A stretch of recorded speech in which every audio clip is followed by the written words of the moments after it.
Pour le premier focus de l'année 2024, j'avais envie d'aborder un personnage assez récurrent de la licence Transformers, apparu dans pas mal d'univers mais qui a rarement été central à une histoire, un Stunticon parano qui en général aime autant la vitesse que la baston. Je parle bien évidemment de Breakdown.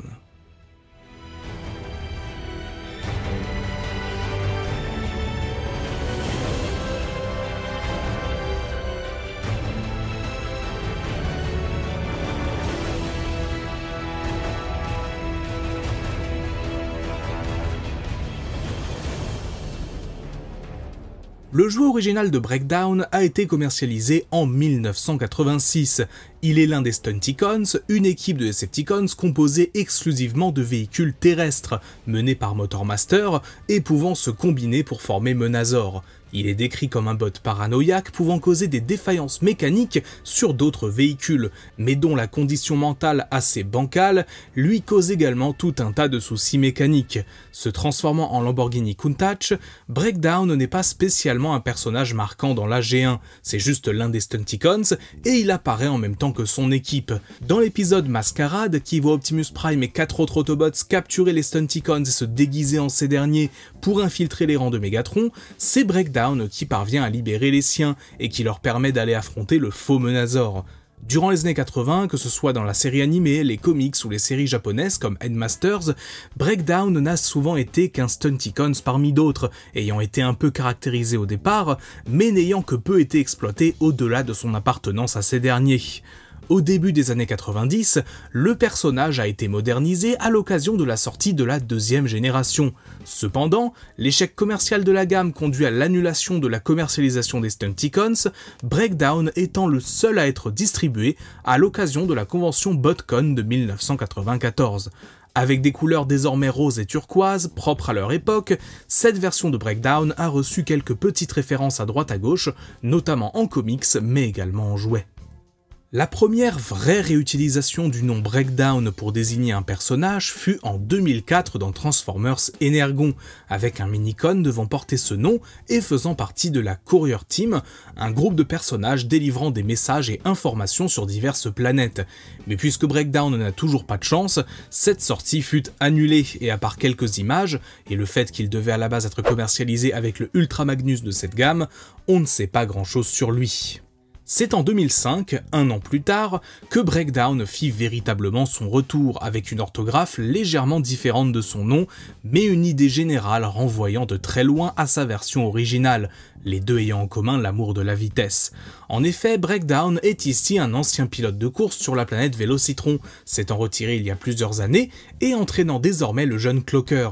Lorsque les Autobots arrivent à la recherche de la cyberclé de la planète, il entraîne Hotshot en vue d'une course qui a comme récompense l'artefact en question, qu'il parvient finalement à gagner.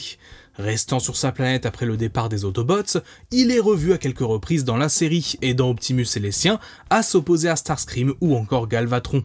Quelques années plus tard, dans l'univers des films, une nouvelle version de Breakdown fut inventée, avec un nom toujours écrit comme dans Cybertron, mais des couleurs et un mode alternatif largement inspiré de la G1.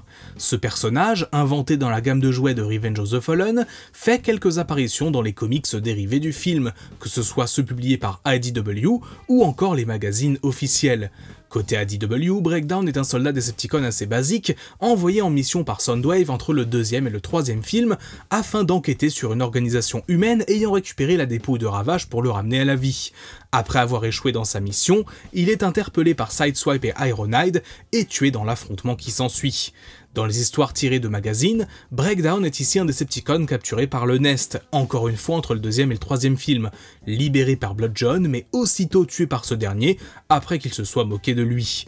Décidément, le destin du personnage semble toujours assez misérable. Quelques années plus tard, dans l'un des très rares comics en lien avec Age of Extinction, l'un des plans de Drift est comparé à une folie à la Breakdown par Knucklehead lorsque les deux étaient dans le camp Decepticon, une comparaison que Drift prend assez mal sur l'instant et une référence à un personnage mort plus de 4 ans avant. Après plusieurs réinventions successives, le Breakdown original a fait son retour dans les pages des comics IDW au milieu des années 2000. Membre des Stunticons comme toujours, il est l'un des fervents supporters de la cause Decepticon au début de la guerre, s'attaquant notamment à Blaster, qui diffusait une émission anti-Decepticon sur Cybertron. Après la défaite de son camp sur Terre dans les comics All Hail Megatron, Breakdown fait partie des Cybertroniens éparpillés un peu partout sur le globe à la recherche désespérée d'Energon.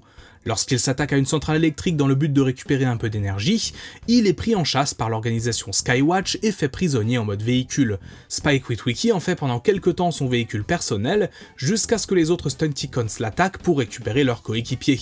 Pouvant de nouveau former Menazor, Breakdown et les siens s'en prennent aux Autobots mais sont tous faits prisonniers par Skywatch et libérés quelques temps plus tard par Megatron. Cependant, une défaite des mains de Bumblebee les calme pour un bon moment, le groupe retournant sur Cybertron après la guerre. Breakdown ne sera alors plus utilisé de façon individuelle, mais seulement comme l'un des Stunticons qui attaque notamment Caminus dans l'arc Combiner Wars avant d'être mis en prison une fois pour toutes. Dans la continuité de Transformers Animated, Breakdown fait partie des personnages ayant été envisagés pour apparaître dans la 4e saison si cette dernière avait été réalisée. Il aurait été une version modifiée du Rodimus de cet univers, avec un nouveau visage, de nouvelles capacités et des couleurs inspirées du Breakdown original. Grâce à un comics et l'encyclopédie The Allspark Almanac, on sait que les Stunticons auraient dû être ceux qui tentent de faire évader Megatron de prison, un plan qui se solde par un échec. À l'occasion de la convention BotCon en 2011, une figurine du personnage fut commercialisée, bien évidemment basée sur le Rodimus de la gamme. Avec l'arrivée de la continuité alignée en 2010 et des nombreux médias qui la composent, Breakdown s'apprêtait à avoir une mise en avant comme il ne l'avait jamais connue auparavant. Tout d'abord, dans le jeu War for Cybertron, il est l'un des soldats accompagnant Megatron dans 3 des 5 chapitres de la campagne des Decepticons, étant donc jouable dans ces derniers. S'il est assez inspiré de sa version G1 dans les couleurs et la personnalité, il n'est jamais fait mention clairement de son appartenance aux Stunticons, même si Motormaster et Dragstrip existent aussi dans cet univers. S'il ne réapparaît pas dans le scénario de Fall of Cybertron, il est jouable en multijoueur, tout comme dans Rise of the Darkspark. Toujours dans la continuité alignée, Breakdown apparaît également dans Transformers Prime avec une apparence assez différente, beaucoup plus massive que sa version War for Cybertron, qui pourrait totalement passer pour une version nouvelle du perso. Ici, il est l'un des principaux Decepticons et le coéquipier principal de Knockout, les muscles et le cerveau en quelque sorte. Grand rival de Bulkhead côté Autobots, les deux ont un passif commun et s'affrontent régulièrement dans la série. Lorsqu'après l'un de leurs combats, Breakdown est capturé par les humains de l'organisation Mech, Bulkhead n'a d'autre choix que d'aller le sauver pour éviter que la technologie cybertronienne ne tombe entre les mains de ces derniers. Malgré cela, Breakdown rejoint de nouveau les siens, s'en étant sorti avec un œil en moins. Après diverses missions pour les Decepticons, le destin de Breakdown prit un tournant assez tragique lorsqu'Arachnid le tue brutalement, laissant sa carcasse au milieu d'une forêt. Lorsque les soldats de l'organisation Mech trouvent cette dernière, ils utilisent alors son corps pour faire survivre leur chef Silas, créant un hybride humain-transformeur assez dérangeant qui finira transformé en Terrorcon et tué une bonne fois pour toutes, de nouveau par Arachnid. De façon assez surprenante, le principal jouet de ce Breakdown, au format Voyager, n'a jamais été commercialisé aux États-Unis, étant pendant de nombreuses années une exclusivité japonaise. C'est au Japon également qu'on trouve l'explication sur le changement d'apparence du personnage entre War for Cybertron et Prime. Il est dit que pour rivaliser avec Bulkhead, Breakdown a progressivement modifié son apparence pour pouvoir s'opposer à ce dernier.